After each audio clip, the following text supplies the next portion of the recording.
Olá pessoal, estamos de volta para continuar estudando com vocês o livro de Gênesis.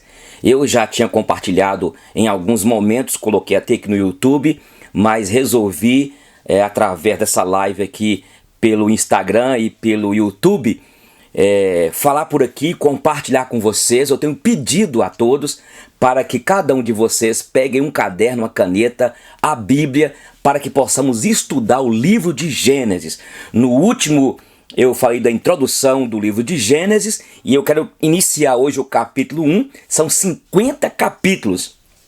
Quando eu terminar aqui o livro de Gênesis, eu quero então pegar e estudar o Apocalipse, os 22 capítulos de Apocalipse, e depois eu volto aqui para o Pentateuco. Agora, veja bem o que diz aqui a palavra do Senhor. Antes eu quero dar as boas-vindas a todos vocês aí de outras cidades, de várias cidades que têm nos acompanhado. Você que está estudando conosco aqui o livro de Gênesis, eu sei que é bênção para a sua vida e mais para a minha, porque eu tenho de esforçar, eu tenho de estudar para poder passar para vocês aqui. Olha, é difícil hoje, líderes, pastores têm tido dificuldade de ensinar através as mensagens, através desse estudo ou do sermão expositivo, que eu creio que é uma grande contribuição para as nossas vidas. E é este o meu desafio, de estudar todos os 66 livros da Bíblia com vocês. Então aqui no capítulo 1 de Gênesis, inicia dizendo: no princípio criou Deus os céus e a terra. Marca aí, no princípio, Bereshit Bará. Porque eu quero fazer aqui com vocês, trazendo João, o apóstolo João, no livro de João, capítulo 1, quando diz: no princípio era o verbo, e o verbo era Deus, e o verbo estava com Deus, e tudo que foi feito porque por intermédio do verbo, porque o verbo era Deus. É interessante que a gente vê aqui então, no princípio criou Deus os céus e a terra, e em João 1, João, claro, como apóstolo do Senhor e também inspirado pelo Espírito Santo de Deus, utilizou esta declaração no princípio. Por quê? É bom lembrarmos que João, todos os apóstolos, nesse tempo que foi escrito o livro de João, os evangelhos, as cartas, o Novo Testamento, todos eles viviam numa sociedade greco-romana, onde existia uma cultura grega instalada ali. Na verdade, a cultura grega, ela nunca foi vencida, podemos assim dizer. Qualquer lugar que você vai hoje, a cultura grega está presente. E naqueles dias, dentro daquela cultura ali greco-romana, os filósofos gregos definiam logos como uma ação, como a força geradora de todas as coisas. Quando a gente lê aqui João capítulo 1, quando diz no princípio era o Logos, não é apenas uma linguagem, um fonema. Tanto em Gênesis capítulo 1, quando diz lá, e disse Deus, haja luz, não é simplesmente uma questão da palavra, do fonema, mas nós vamos ver aqui que a ideia de Gênesis, e vendo também aqui em João capítulo 1, está falando da pessoa de Jesus, que já existia e que desde o início, quando diz no princípio criou Deus os céus e a terra, e disse Deus, haja luz, e disse Deus, ali está mostrando a ação do Cristo que já existia. A palavra para no princípio em João é arquê, que dá uma ideia de algo que existia antes, bem antes. Então quando diz no princípio era o verbo, está dizendo antes da existência de todas as coisas aqui, Cristo já existia. E por que João fala isso? Porque João está falando ali onde existia os estoicos, os epicureus, aqueles filósofos e os estoicos, eles entendiam que o Logos era uma força geradora. Cada filósofo tinha na época, e neste contexto que João viveu, existia o neoplatonismo, que acreditava nisso. Lembra de Platão? Nós já falamos de Platão nos nossos estudos sobre os filósofos gregos, que Platão entendia que o mundo visível aqui era a representação do mundo invisível. Tudo que acontece aqui é a representação de um mundo invisível que existe aí. E na visão, então, de Platão, é que existe essa dinâmica desta força geradora. Heráclito, inclusive, entendia que o mundo é como um rio que vai gerando, que vai movimentando. Aquela ideia de que você não pisa no rio, nas mesmas águas que você pisou ontem, outrora. Por isso que ele cria nisso aqui, Heráclito, que o mundo, então, é como um rio dinâmico, que vai gerando, que vai trazendo, acontecendo as coisas. Lembra quando Paulo estava discutindo lá no Areópago com os estoicos? E aí Paulo cita Atos capítulo 17, quando fala do Deus que criou o mundo, criou os céus, criou o homem e tudo que existe, porque Paulo, antes João, todos eles estavam dentro deste contexto greco-romano, onde o que dominava era a filosofia grega, onde eles acreditavam, os filósofos, que existia então uma força geradora de todas as coisas. Os estoicos, inclusive, eles que cunharam aquela ideia de espermatikoi logoi, que é a semente que cria a luz que gera vida. Eu estou colocando isso aqui para que você possa compreender.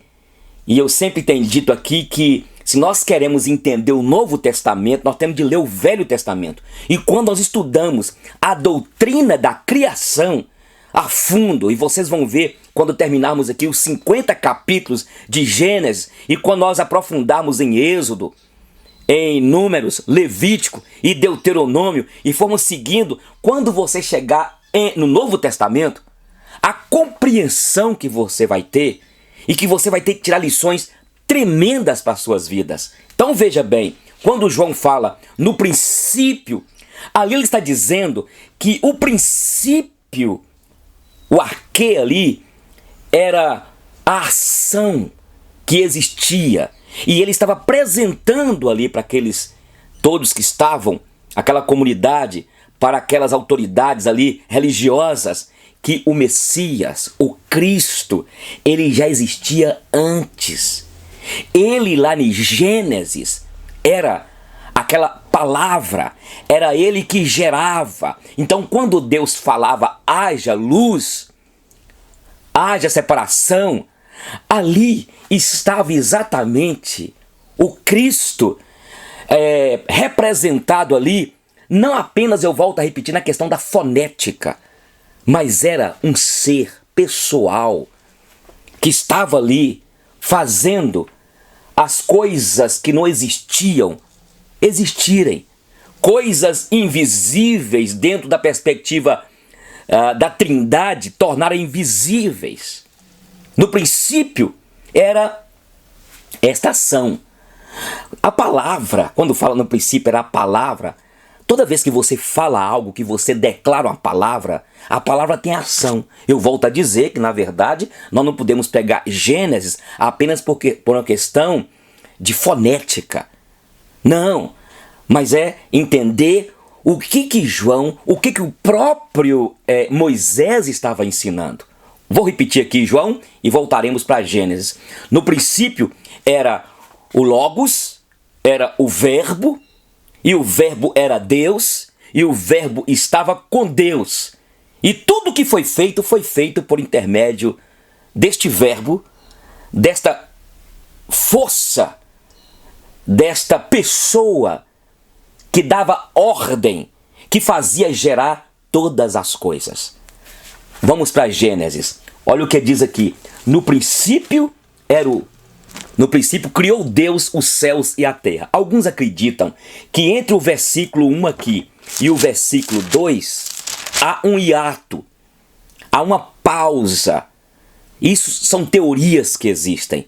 Que aqui houve um hiato onde já havia acontecido um tempo de milhares e milhões de anos que aconteceu aqui todas as coisas, e aí com a queda de Satanás, aí Deus refaz todas as coisas. Não vou tratar desse assunto aqui, é só para lembrar vocês de muitas teorias que tem aí, inclusive a teoria de Lilith, que foi a primeira esposa de Adão, e aí antes de todas as coisas serem relatadas a partir do versículo 2, teorias que as pessoas discutem, que para nós aqui não tem tanta, eu diria, importância, mas para que você saiba que há muitas teorias. É bom lembrar também que Moisés, como eu lhes disse, ele estava no Egito e ali ele se valeu das bibliotecas do Egito, de toda aquela região que existia ali, para poder escrever aquilo que Deus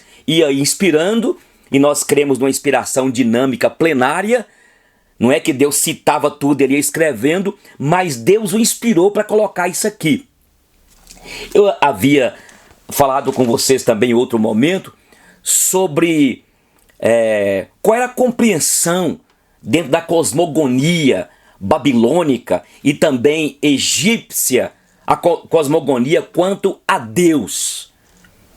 Qual a cosmogonia que o Egito tinha quanto à divindade suprema, ao Deus que é soberano sobre todos.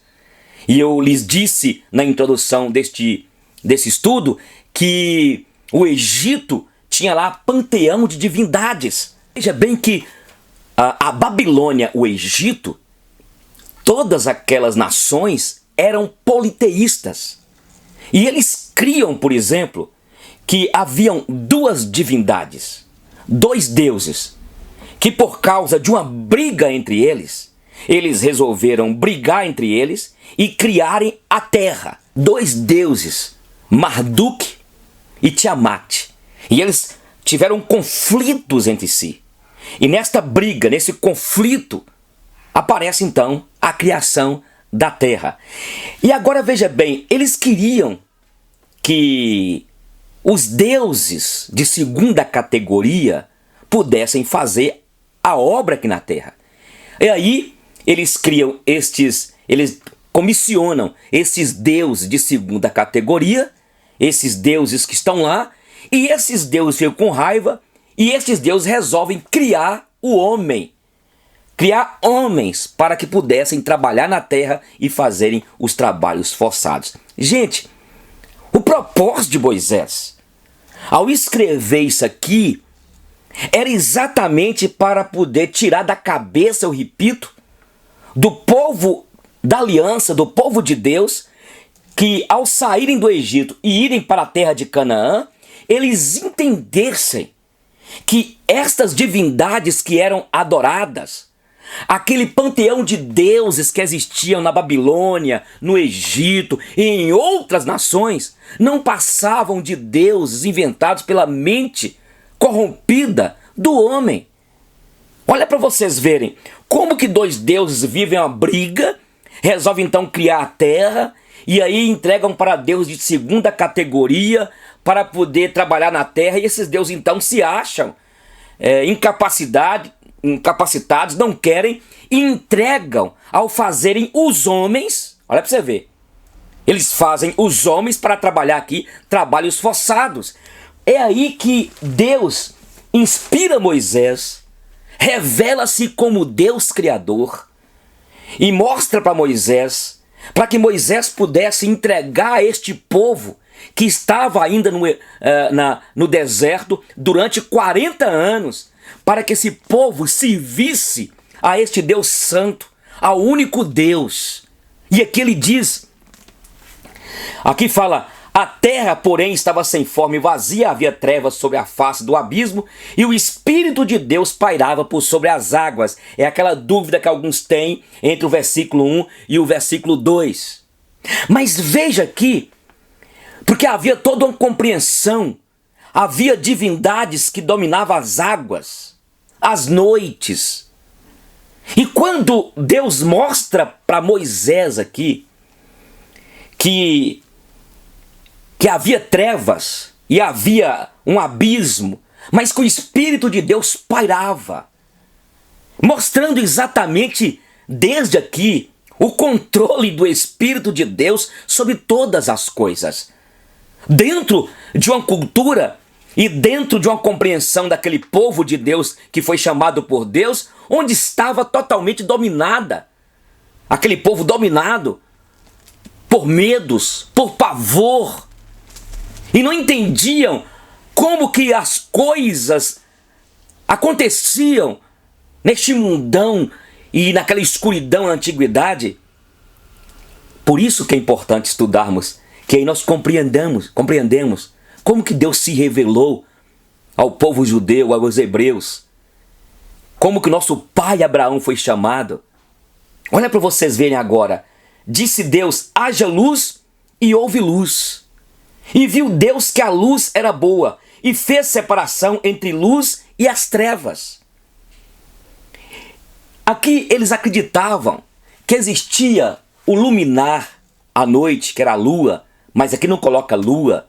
Aqui daqui a pouco vai colocar que é um luzeiro à noite e durante o dia, que é o sol. Porque eles acreditavam que o sol era uma divindade, que a lua era uma divindade. Ora, gente, é um mundo antigo, totalmente nas trevas. Hoje nós podemos citar 2 Coríntios capítulo 4, versículo 4, quando diz: o Deus deste século cegou o entendimento dos homens, para que não lhes resplandeça a luz do Evangelho. Por isso nós compreendemos que este homem aqui nesta época, na Babilônia, no Egito, que adorava várias divindades feitas de pedras, de pau, que acreditava que existia um Deus nas águas, que existia um Deus que controlava a noite. E aí nós vamos aprendendo aqui que Deus fez a noite. Este Deus que Moisés tirou na autoridade dele aquele povo do Egito, Moisés vai ser inspirado aqui para mostrar para aquele povo e para nós que a noite é para descanso. Não é para terror, não é para ter medo. Não existe uma divindade que apavora a noite. Pode até os demônios, os anjos caídos, oprimir as pessoas, porque ficam aí pessoas fazendo despachos em macumbas, em umbandas, nessas religiões, durante as noites, para poder vilipendiar a vida, a alma de alguém. Mas quando nós abrimos a Bíblia, este povo que vivia aterrorizado no passado, poderiam agora entender que o Deus que tirou eles do Egito era o Deus que fez tudo, que fez a noite, que fez o dia e que dividiu tudo certinho. Olha o que diz agora. 5. Chamou Deus a luz dia e as trevas noite, e houve tarde e manhã o primeiro dia. Deus estava ensinando para o seu povo e para nós que não foi outra divindade qualquer, e que não existe uma divindade que é dona da noite e outra dona do dia. Na verdade, quem é dono do dia, dos anos, das décadas, dos séculos, do cronos que estamos, é este Deus, que tem um controle de tudo. Olha o que diz mais aqui.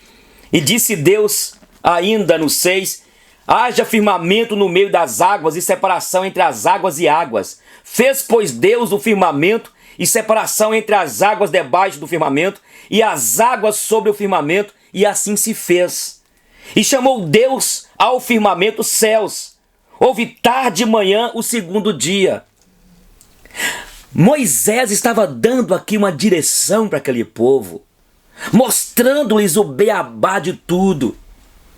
Porque na mente daquele povo que saiu do Egito, o povo de Deus, por mais que eles temiam a Deus e outros que vinham juntos, eles já estavam catequizados 400 anos no Egito, cheio de ensinos, cheios de superstições, idolatria, se tornaram cativos dentro da mente por aquilo que era ensinado no Egito.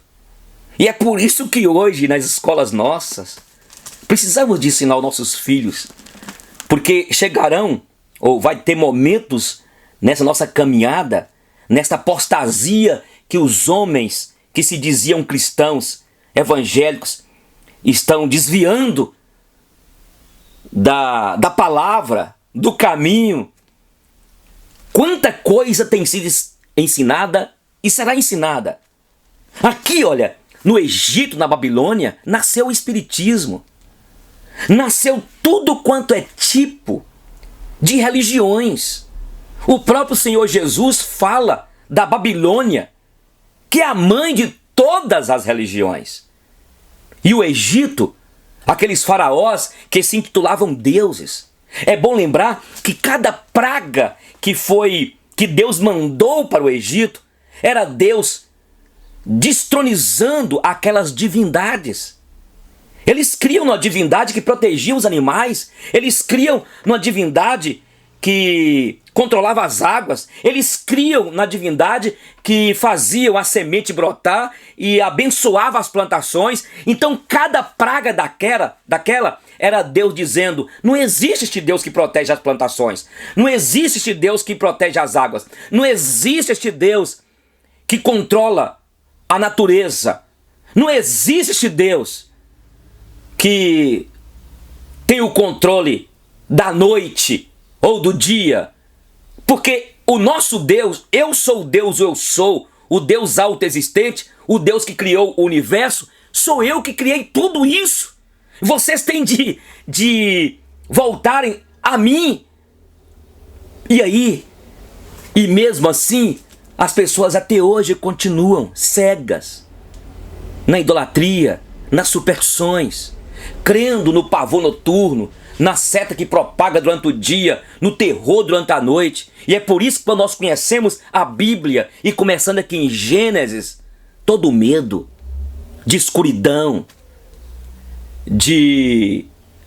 daquelas lendas supersticiosas que nos passaram desde a infância, aqueles arquétipos que nos ensinaram dentro de uma religião pagã que nós aprendemos, que ainda estão na nossa alma, e que ainda nos amedronta, e que ainda nos traz prisioneiros. E é preciso aprender sobre este Deus, ele está sobre tudo.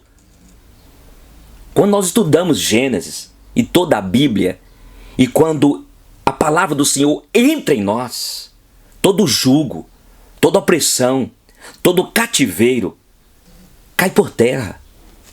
Olha para vocês verem agora, siga comigo aí. Versículo 9, disse também Deus: ajuntem-se as águas debaixo dos céus num só lugar, e apareça a porção desta. E assim se fez.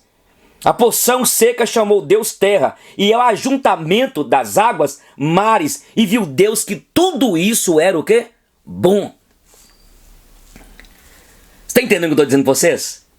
Aqui Deus está mostrando, ensinando ao seu povo que saiu do Egito, e outros demais que vieram de outros povos entre os egípcios, e nos ensinando também hoje para nós aprendermos que cada relâmpago, que cada trovão, que cada tempestade, que cada estação foi Ele que fez.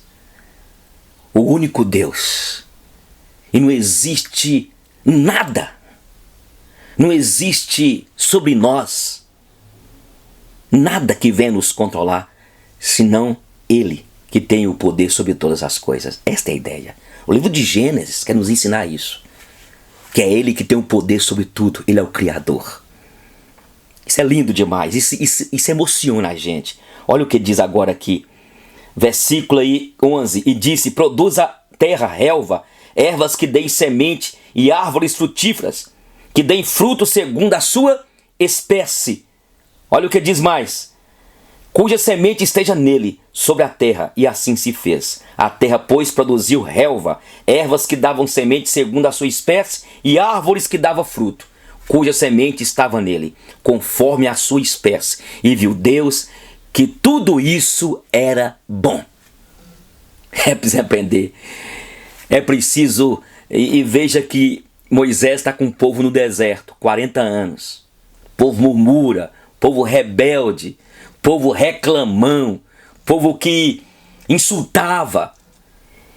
E nós temos que aprender que tudo que Deus fez, Ele achou bom. Por isso que nós vemos algumas músicas, quando fala da natureza. Obrigado, Senhor, pelas estrelas, pelo sol, pela lua. Obrigado, Senhor, pela chuva. Obrigado, Senhor, pelos passarinhos. Obrigado, Senhor. É esse espírito de gratidão, porque tudo Ele fez, e fez perfeito, e fez bom.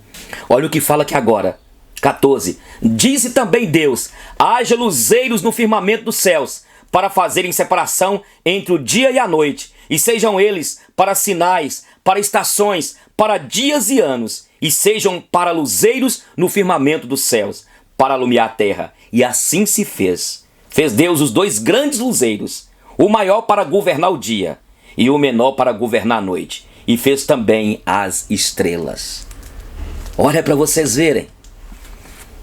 Deus aqui ensinando que aquilo que era reverenciado, adorado, e dizia que era deuses que aquilo era, Deus fala assim: eu que fiz tudo isso. Agora eu vou preferir buscar um Deus que criou tudo, que fez tudo. Eu vou então sair fora. Era a ideia que Deus queria colocar aí Moisés nesse povo aqui, que tinha lá os deuses ainda aqui, ó, pregado aqui na mente, aqui na alma. E olha, ele diz aqui, versículo 19: houve tarde e manhã o quarto dia. Disse também Deus: povoem-se as águas de enxames de seres viventes, e voe as aves sobre a terra, sobre o firmamento dos céus. Criou, pois, Deus os grandes animais marinhos e todos os seres viventes que rastejam, os quais povoavam as águas segundo as suas espécies, e todas as aves segundo as suas espécies. E viu Deus que isso era o quê? Bom. Gente, aquele povo adorava seres viventes, cobra, adoravam animais variados. Então eu quero colocar para vocês aqui que a cosmogonia egípcia, babilônica, o povo estava cego. E é igual hoje no Brasil, eles acharam a cabeça de um santo no rio, não sei aonde aí. Eles adoram a cabeça de um santo sem corpo. No outro lugar achou o corpo e diz que é o corpo de um santo sem a cabeça. E aí vai. O que quer dizer, gente, hoje lá na Índia, eles adoram a vaca, eles adoram bichos, aquele rio Ganges sujo. Olha para você ver hoje a Índia, que existe lá milhares e milhares de divindades. Olha no Brasil, onde existe tanta adoração, reverência aos santos aqui da Bíblia, Pedro, Paulo, João, a idolatria que reina no Brasil. E sendo que Deus, o Deus que fez o homem do pó da terra, soprou sobre as suas narinas o fôlego de vida, e este passou a ser alma vivente, ele cresce, ou melhor, ele é feito para a glória de Deus. Ele resolve pegar o barro, fazer um objeto, uma ave, uma serpente, uma vaca. Cada lugar tem lá suas divindades. Aqui Deus está mostrando tudo isso. Esta é a verdade. Era Deus acabando com tudo quanto é tipo de divindades, mostrando para o homem que isso tudo são criações, e que o ser humano é a obra-prima feita por ele. O ser humano foi feito à sua imagem e semelhança. E quem sabe você que me assiste, que me ouve, você é uma pessoa apegada à idolatria, a objetos. Tem gente apegada a búzios, a cristais. Tem gente que vai andar aqui perto da minha casa com um rosário, pegando aquela bolinha por bolinha, bolinha por bolinha. O que tem a ver isso com Gênesis? Tem tudo a ver, que o ser humano não mudou nada, porque o homem está morto nos seus delitos e pecados. E o que precisamos de entender é que existe um Deus que nos fez para Ele e quer nos resgatar e nos ensinar que é só a Ele que devemos orar, adorar. Não farás para ti imagem de escultura do que há nos céus, na terra, debaixo das águas. Ou debaixo dos céus, na terra, debaixo das águas. Somente ao Senhor teu Deus adorarás e somente a Ele prestarás culto. Nós vamos chegar em Êxodo 20 e nós iremos estudar sobre isso. E antes de chegar aqui, de concluir aqui o capítulo de Gênesis 1, eu quero mostrar para vocês que o que Deus quer mostrar aqui, que Ele que tem o controle de tudo, foi Ele que fez tudo, foi Ele que tornou a terra fecunda e criou o homem para cuidar do jardim e nos colocou aqui para viver para a glória dele. E agora o homem se volta contra ele e passa agora a criar objetos, imagens de pedra, de pau, altares. Nesta época aqui do Egito, o próprio faraó criou imagens dele. Isso aconteceu na antiga Grécia, ou melhor, na Grécia, aconteceu também na Roma, na Babilônia. A tendência do ser humano sempre foi esta. Nós vamos chegar em Nimrod no capítulo 11, quando Nimrod, que era bisneto de Noé, depois do dilúvio, e Nimrod se tornou Deus, uma divindade, o Deus Sol. Olha para você ver, o Deus Sol. Essa cultura aqui é uma cultura dominada por crenças. As Semíramis, que nós vamos falar no capítulo 11, a Semíramis, que foi a mãe e esposa de Nimrod. E aí, quando Nimrod morre, o seu próprio avô Sem o matou, depois Semíramis vem dizendo que ela estava grávida do espírito de Nimrod. E depois um animal lá mata esse menino. E essa Semíramis se tornou a rainha dos céus. É este homem, criado por Deus, que distanciou de Deus e que Deus está revelando para Moisés neste contexto aqui, olha, 3.000, 4.000 anos, para dizer para nós também hoje: eu fiz tudo, eu criei tudo. O homem não veio do macaco, não veio da seleção natural. Darwin criou a seleção tem 150 anos, aqui tem mais de quase 4.000 anos. E aqui termina quando Deus resolve no sexto dia, o projeto dele, fazer o homem à sua imagem e semelhança. E ele diz no versículo 26, façamos o homem à nossa imagem e semelhança. Tenha ele domínio sobre a terra, sobre os peixes, sobre tudo que existe. Deus está mostrando para Moisés ensinar o seu povo, que foi Ele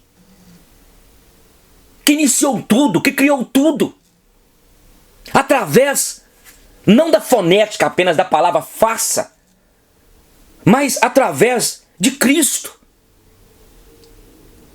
que já existia. A Trindade está dizendo aqui, olha, façamos o homem à nossa imagem e semelhança. E aí, este homem feito para dominar, nós vamos ver no capítulo 3, que ele pecou, e ele então perdeu o domínio. E o desejo de Deus, ao mostrar aqui, olha, foi que o homem pudesse se voltar para ele. No capítulo 3, versículo 15, que há o proto-evangelho. Deus já declara uma profecia que haveria de vir aquele que esmagaria a cabeça da serpente, do diabo, que desviou, que fez o homem tropeçar e cair. E o que Deus quer colocar para nós aqui, depois de ter criado o homem, a sua imagem e semelhança, foi mostrar para aquele povo e mostrar para nós que Ele que imprimiu em nós, que criou-nos à imagem dele. Não foram aqueles deuses de segunda categoria que recebeu uma comissão dos dois deuses, Marduk lá e o outro deus, Marduk e Tiamat. Dos dois deuses, Tiamat e Marduk, que em conflito determina que esses deuses de terceira categoria criassem os homens. Você está entendendo? Deus está mostrando e ensinando a Moisés para direcionar o seu povo, que foi ele que criou o homem e colocou no homem os seus atributos. Depois nós iremos para o capítulo 2, e aqui é para que eu e você entendamos que no princípio o Senhor fez todas as coisas, e eu e você somos obras-primas das mãos de um Deus soberano, um Deus que é tão grande, uma mente impenetrável. Ninguém pode penetrar nos arcanos, decifrar os pensamentos dele. Por quê? Porque ele é eterno, ele é infinito. Mas este Deus que me fez e te fez, me ama e te ama, e quer que nós obedeçamos aqui, olha, a sua palavra, porque fomos feitos para ele, para a glória dele. Olha, um beijo no coração. Volto depois com o capítulo 2, até que cheguemos aos 50 capítulos do livro de Gênesis. Um beijo.